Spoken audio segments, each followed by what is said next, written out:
آخری حج میں جب ابوا کے قریب پہنچے، 60-70 ہزار کا مجمع تھا آپ کے ساتھ، اور قریب پہنچے تو اونٹنے کا رخ ماں کی قبر کی طرف پھیر دی۔ وہاں ابوا میں قبر ہے حضرت آمنہ کی۔ سن 2000 میں گیا تھا، تو میں وہاں اس جگہ، وہ آدمی جا تو سکتا نہیں، کوئی رہبر ہو تو جا سکتے ہیں، تو اللہ نے ایک رہبر ٹکرا دیا تھا، تو میں وہاں پہنچا تھا۔ زندگی گزری سفروں میں، ایسا سفر کبھی نہیں کیا۔ بیت اللہ کے اندر 2 دفعہ گیا، وہ کیفیت نہیں بنی جو حضرت آمنہ کی قبر پہ بنی۔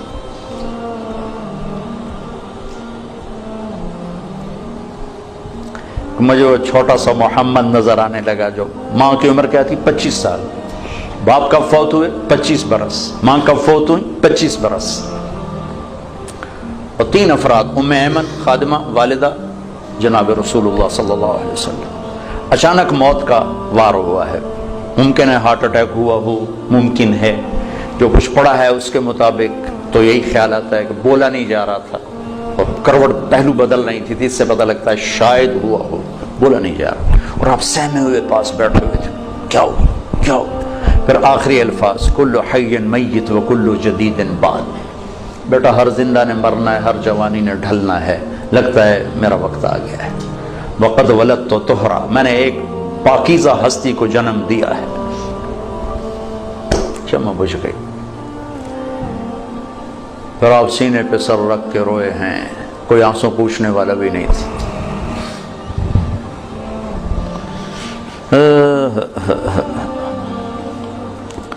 پتھر جوڑ کے وہاں نیچے اترے تو آپ پھر بھاگ کے اوپر چڑھ گئے۔ پہاڑ ہے اتنا اونچا، اس سے تھوڑا سا اونچا ہے، پھر اوپر چڑھ گئے۔ ام ایمن پیچھے پیچھے دوڑی، تو اب ماں کی قبر سے لپٹ کے لیٹے ہوئے تھے ایسے۔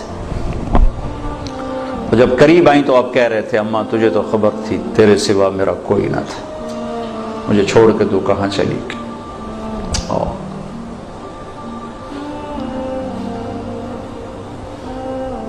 دوبارہ جہاں ایک دفعہ چلا جاؤں دوبارہ جانے کی تمنا نہیں ہوتی، وہاں جانے کی تمنا ہوتی کہ دوبارہ اللہ موقع دے تو میں وہاں جاؤں۔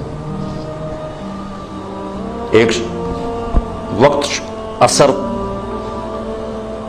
ڈھل چکی تھی کافی، فضا میں بھی وہ سرخی چھا چکی تھی، تو موسم سوگوار، ایک وہ مقام، پھر وہ پڑھا ہوا سامنے 14 صدی کے پردے ہٹاتے ہٹاتے ہٹاتے میں وہاں بے خود کھڑا رہا۔ واہ میرے رب، جس کو تو نے حبیب بنایا اسے اتنے بڑے دکھ میں ڈالا، ہوئے ہوئے ہوئے ہوئے، کمال کرتے۔ باپ دیکھا نہیں، بہن ہے نہیں، بھائی ہے نہیں، چلو مکے میں موت دے دیتا تو کوئی دادا دادی کوئی تو چاہ لیتا، جنگل میں موت تھی۔ کبھی اللہ تمہیں موقع دے تو دیکھنا جا کے وہ جا۔ میں تو یہ واقعہ ہزاروں دفعہ سنا چکا ہوں، ہر دفعہ روتا ہوں، حالانکہ آدمی عادی ہو جاتا ہے ایک چیز جب بار بار سنتا سناتا ہے، لیکن مجھے نہیں یاد کہ یہ کہتے ہوئے کبھی میں آپ دیدہ نہ ہوں۔ ہائے ہائے ہائے۔ تو ام ایمن نے اٹھایا، بیٹا اٹھو، کہا نہیں میں نہیں جاؤں گا، مجھے ادھر ہی چھوڑ دو، کھینچ کے لائی نیچے گھسیٹتے ہوئے۔ میں اس خوبصورت حال میں وہ کیفیت کیسے منتقل کروں جو وہاں میرے اوپر طاری تھی۔ مکے تک روتے ہی آئے ہیں، روتے ہی آئے۔ تو زخم اتنا گہرا تھا کہ 6 برس اور 63 سال، 57 برس گزر گئے، زخم نہیں بھرا، رب نے اپنی اونٹنی کا رخ ادھر موڑ دیا۔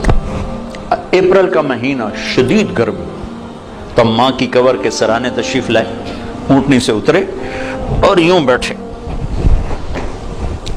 اور سر یہ نیچے دیا اسے،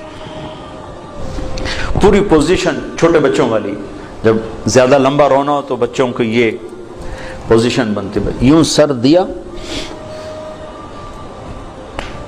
پھر آنسوں کی برسات لگ گئی، روتے روتے ساری دہڑی تر کر دی۔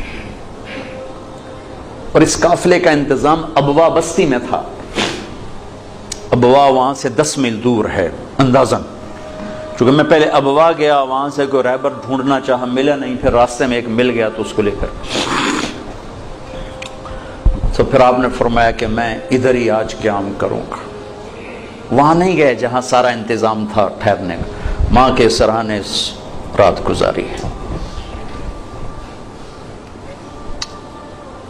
جن کے ہاتھ میں جنت کی چابی ہے، جن کے بغیر کوئی جنت میں جا نہیں سکتا۔ آپ نے کہا سارے نبیوں پر بھی جنت حرام ہے جب تک میں نہ چلا جاؤں، وہ اپنی ماں کے لیے ایسے بے قرار ہیں۔